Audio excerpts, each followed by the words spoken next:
Dear student, पिछले lecture में आपने पढ़ा था मोलैरिटी और नॉर्मेलिटी के बारे में। उसी टॉपिक को हम आगे कंटिन्यू कर रहे हैं, तो उसी में समझते हैं आगे नॉर्मेलिटी इक्वेशन क्या होती है। तो नॉर्मेलिटी इक्वेशन जो है वो इस तरह से होती है, जैसे ये N1V1 = N2V2। इसमें अगर एक सोल्यूशन की नॉर्मेलिटी आपको पता है तो दूसरे की फाइंड आउट कर सकते हैं। तो इसको आप समझिए कि कैसे इसको आप यूज़ करेंगे। तो सपोज़ आपके पास कोई सोल्यूशन है 20 मिलीलीटर जो है, ये सोल्यूशन सपोज़ 0.5 नॉर्मेलिटी का HCl का है या किसी भी सब्सटेंस का। तो इसमें सपोज़ आपको क्वेश्चन दिया है कि 80 ml वाटर ऐड कर रहे हैं, तो अब सोल्यूशन जो है आपके पास टोटल कितना हो गया है 100 ml। तो सपोज़ आपको 20 ml का नॉर्मेलिटी आपको दिया है और इस 100 ml 80 ml वाटर डालने के बाद आपको पूछा है कि इसकी नॉर्मेलिटी कितनी होगी। तो वो आप कैसे कैलकुलेट करेंगे इस नॉर्मेलिटी इक्वेशन से। तो देखिए कैसे करेंगे। नॉर्मेलिटी जो है पहले सोल्यूशन की कितनी दे रखी है 0.5 और वॉल्यूम कितना है 20। दूसरे सोल्यूशन की नॉर्मेलिटी आपको फाइंड आउट करनी है जो डिल्यूटेड सोल्यूशन कहलाता है। तो और उसका वॉल्यूम अब हो गया है कितना 100। तो यहाँ से आप बड़े आराम से N2 कैलकुलेट कर सकते हैं 0.5, ये 100 इधर आ जाएगा, तो ये कितना आएगा 0.1 आ जाएगा। आप कैलकुलेट करके देख लेना। तो इस तरह से प्रैक्टिकल्स वगैरह में ये नॉर्मेलिटी इक्वेशन जो है काफ़ी यूज़ होती है, N1V1 = N2V2। तो ये आपको इस एग्जांपल से समझ में आ गई होगी।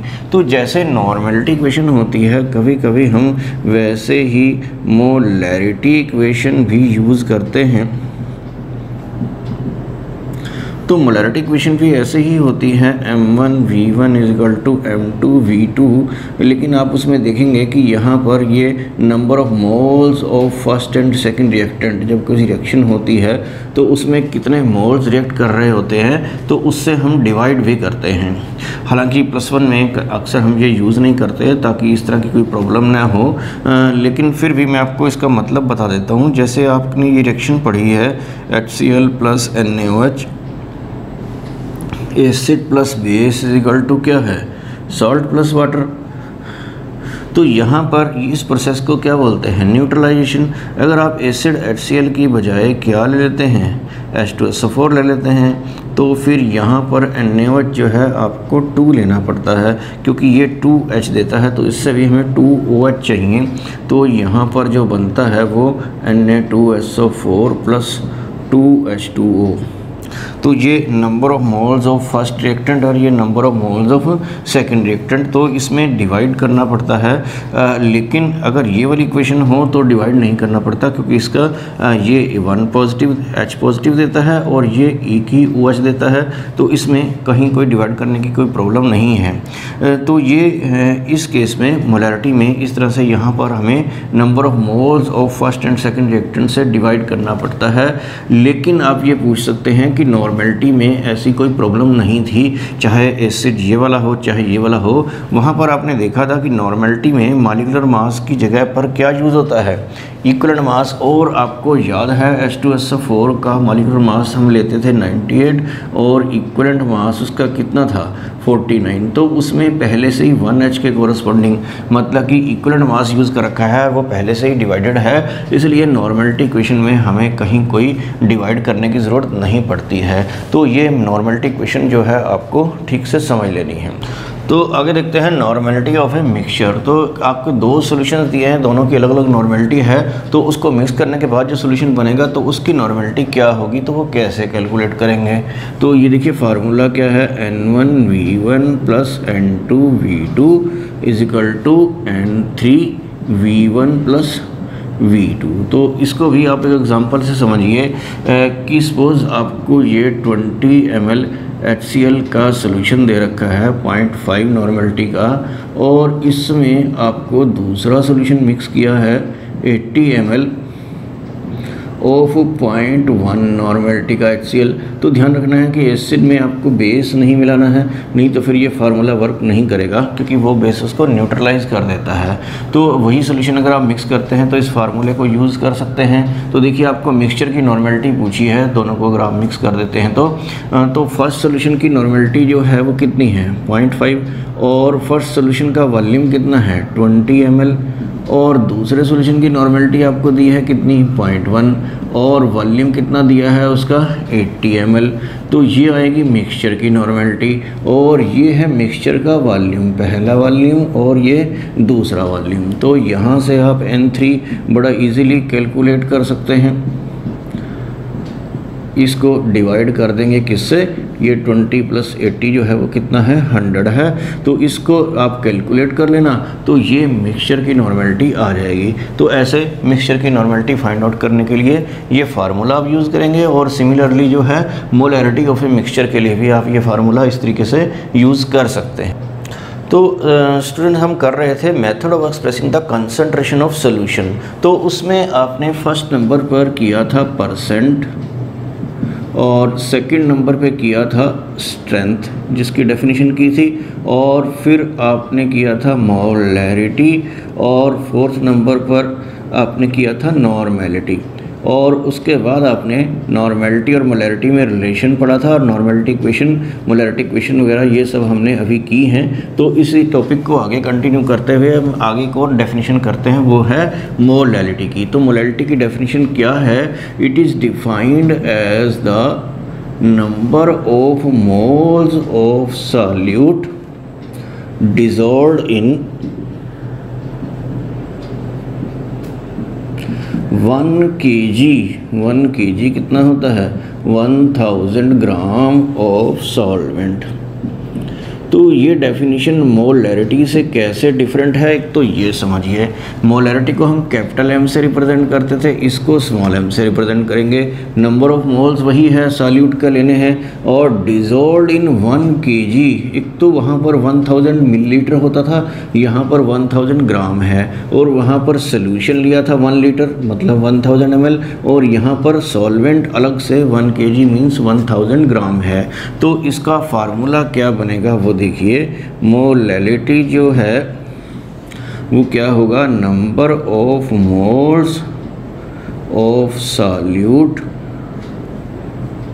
आगे नहीं किससे डिवाइड करेंगे, weight of solvent in gram. Weight of solvent अक्सर ग्राम दिया होता है, तो उसके किलोग्राम बनाने के लिए आपको 1000 से नीचे डिवाइड करना पड़ता है, तो ये ऊपर चला जाता है। अगर ये ऑलरेडी केजी में है तो फिर 1 से मल्टीप्लाई करना है, मतलब किसी से करने की ज़रूरत नहीं है। तो इसका फार्मूला जो है मैं दोबारा लिख देता हूँ, जो आप यूज़ करेंगे, नंबर ऑफ मोल्स कैसे बनाते थे आप मोलैरिटी में, इस तरीके से x अपॉन मॉलिक्यूलर मास और वेट ऑफ सॉल्वेंट इन ग्राम।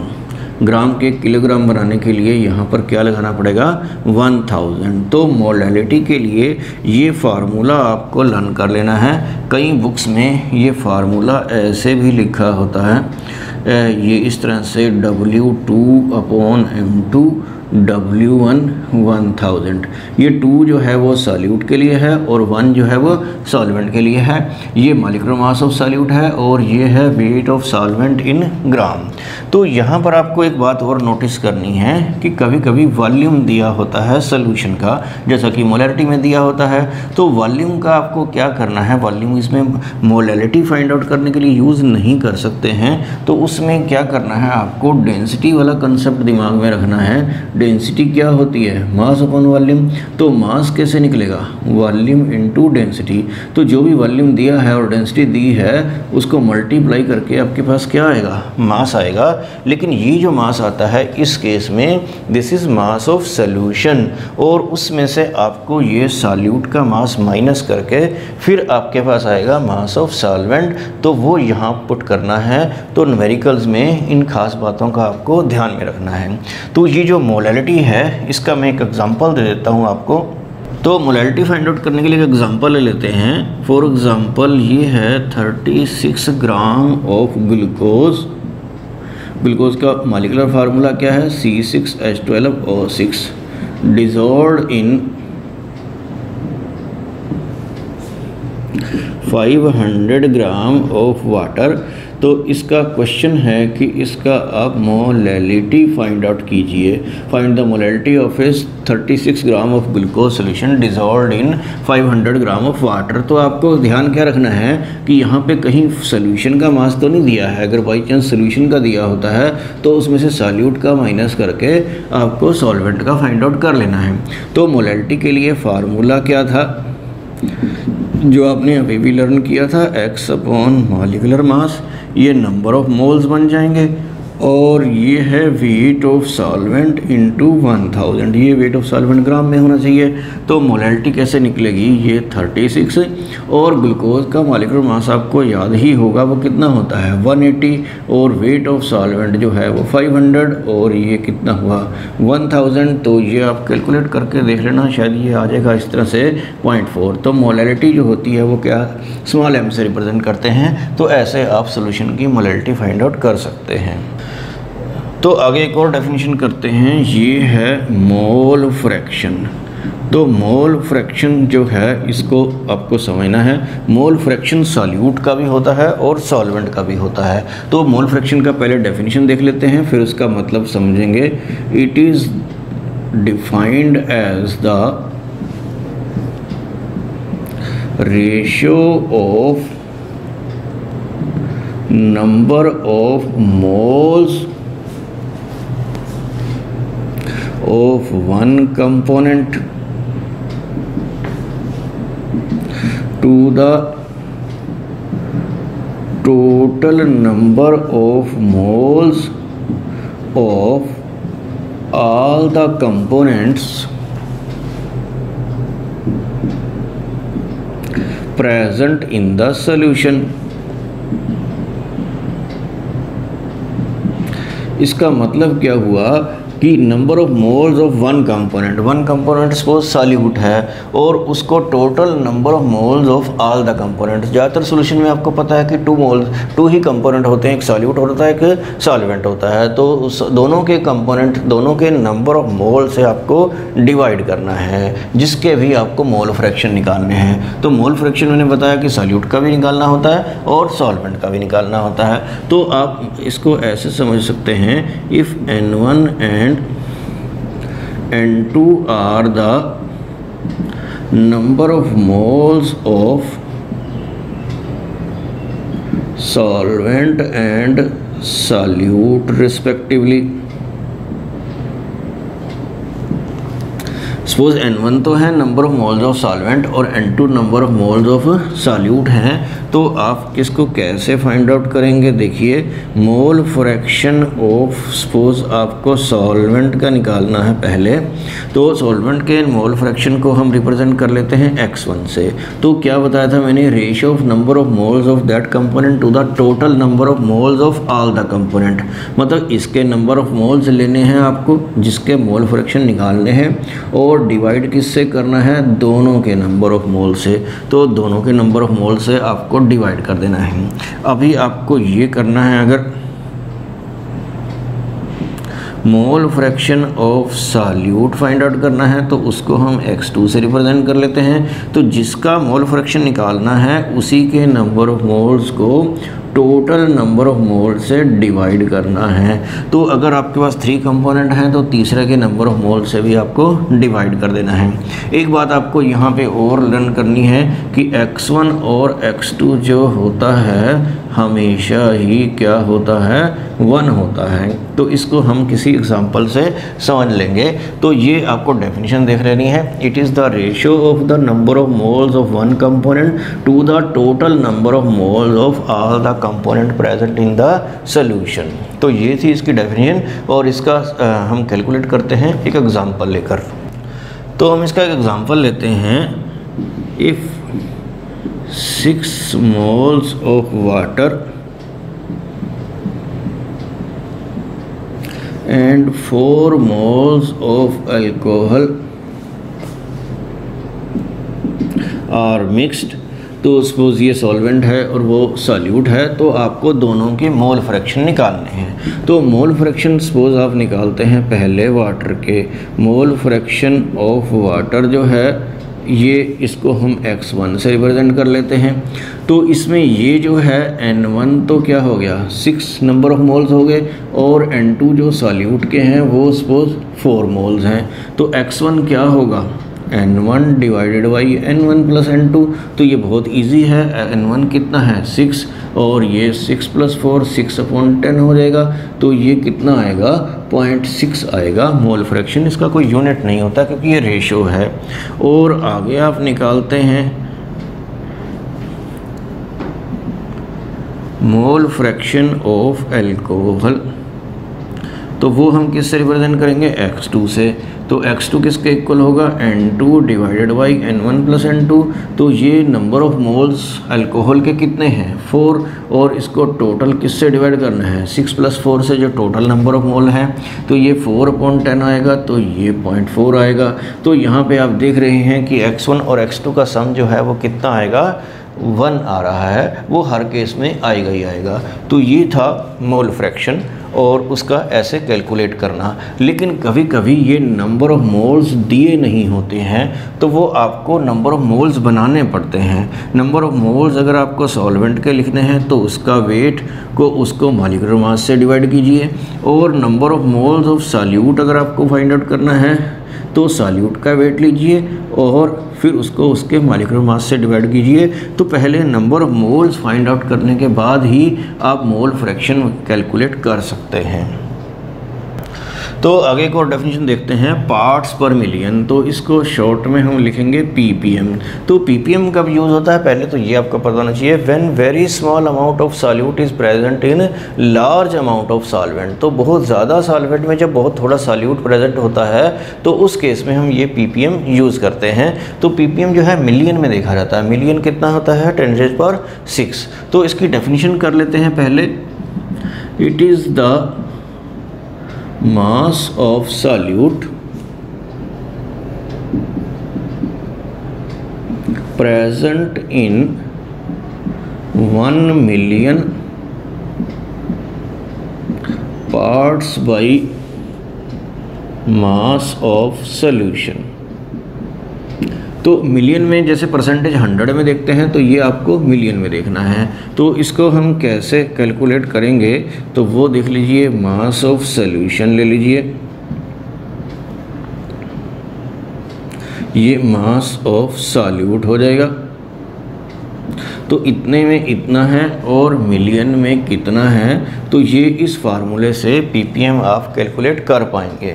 तो इसको भी समझाने के लिए मैं आपको एक एग्जांपल दे देता हूँ। जैसे टूथपेस्ट में फ्लोराइड आयन होते हैं, तो सपोज़ वो 0.1% फ्लोराइड आयन है टूथपेस्ट में, तो इसको आपको कैलकुलेट करना है ppm में। तो 0.1% है उसकी, तो ppm में फ्लोराइड आयन कैलकुलेट करने हैं तो वो कैसे होगा, इस फार्मूले से कर लेते हैं। तो 0.1% का मतलब कितना है 100 में है 0.1 और मिलियन में कितना होगा, तो ये 10⁶ से मल्टीप्लाई कर लेते हैं। तो ये सोल्व कर लेना, तो ये आ जाएगा 1000 ppm। तो इस तरह से ppm जो है वो कैलकुलेट करना आपको समझ में आ गया होगा। तो आगे एक ये स्टडी कर लेते हैं effect of temperature on molarity and molality. तो मोलैरिटी या मोलैलिटी में से देखना है कि किस में टेम्परेचर का इफेक्ट होता है और किस में नहीं होता। तो पहले आप फार्मूला देखिए। तो फार्मूला मोलैरिटी का क्या था, number of moles of solute in 1 litre of solution. तो नंबर ऑफ मोल्स आप ऐसे निकालते थे x/, मॉलिक्यूलर मास। तो गिवन मास को मॉलिक्यूलर मास से डिवाइड करते थे और ये वॉल्यूम मिलीलीटर में था और ये 1000 लीटर बनाने के लिए। तो इस तरह से आप फाइंड आउट करते थे मोलैरिटी। और मोलैलिटी जो है उसमें भी आपको याद है कि ये x/, मॉलिक्यूलर मास तो एज इट इज़ है, और यहाँ पर क्या था वेट ऑफ सॉल्वेंट इन ग्राम, और किलोग्राम बनाने के लिए वो लेते थे 1000। तो यहाँ पर टेम्परेचर वाली बात जो बहुत इम्पोर्टेंट है जानना कि टेम्परेचर से इंक्रीज़ करने से वॉल्यूम जो होता है वो इंक्रीज़ होता है। वॉल्यूम जो है टेम्परेचर से चेंज होता है, मगर weight of solvent temperature change करने से चेंज नहीं होता है। तो इसका मतलब ये हुआ कि मोलैलिटी तो टेम्परेचर चेंज करने से चेंज नहीं होगी। तो इसका मतलब ये हो गया कि molality of A solution is not affected by temperature. तो ये तो टेम्परेचर से चेंज करने से चेंज नहीं होगी, लेकिन वॉल्यूम जो है क्योंकि टेम्परेचर चेंज करने से चेंज होता है, तो इसीलिए molarity of A solution is affected by temperature, ये टेम्परेचर से चेंज होती है। तो जहाँ भी जिस डेफिनेशन में, चाहे वो नॉर्मेलिटी है या कोई स्ट्रेंथ है, जहाँ भी वॉल्यूम यूज़ हो रहा है तो वो सभी जो हैं टेम्परेचर चेंज करने से चेंज होती हैं। और जिसमें वॉल्यूम यूज़ नहीं होता, चाहे वो मोलैरिटी है, चाहे वो मोल फ्रैक्शन है, तो इस तरह से, या कोई मास परसेंटेज जिसमें कहीं वॉल्यूम यूज़ नहीं हो रहा है, तो वो सब टेम्परेचर चेंज करने से चेंज नहीं होंगी। तो ये आपको कई बार मल्टीपल चॉइस में क्वेश्चन आता है कि क्या टेम्परेचर से चेंज होगा और कौन सी टर्म जो है टेम्परेचर से चेंज नहीं होती है। तो एक मोलैरिटी के बारे में एक और क्वेश्चन आता है मोलैरिटी के बारे में कि टेम्परेचर चेंज करने से ये चेंज तो होती है, लेकिन वो बताना है आपको कि टेम्परेचर इंक्रीज़ करने से इंक्रीज़ होगी या डिक्रीज़ होगी। तो आप देख रहे हैं यहाँ पर वॉल्यूम जो है वो क्या हो रहा है, वो यहाँ पे आ रहा है, तो उसके इन्वर्सली प्रोपोर्शनल है। तो जब आप टेम्परेचर इंक्रीज़ करेंगे तो वॉल्यूम क्या होगा, इंक्रीज़ होगा, तो उससे मोलैरिटी जो है वो क्या होगी, डिक्रीज़ होगी। तो यहाँ पर एक बात आप और भी नोट कर सकते हैं, molarity of A solution decreases with the increase in temperature. Temperature increase करने से मोलैरिटी जो होती है वो क्या होती है, डिक्रीज़ होती है। तो इसमें एक और क्वेश्चन आता है कि why molarity is prefer to molarity. तो उसका सिंपल रीज़न क्या है कि मोलैरिटी को क्यों प्रेफर करते हैं, तो उसका रीज़न यही है जो मैंने आपको बताया है कि ये टेम्परेचर चेंज करने से चेंज नहीं होती है, जबकि मोलैरिटी जो है वो टेम्परेचर चेंज करने से चेंज होती है। तो इस तरह से ये जितनी भी डेफिनेशंस मैंने आपको बताई हैं, ये और इनका फार्मूला क्या है, ये सारी आप लर्न कर लेना ताकि न्यूमेरिकल करने में आसानी हो।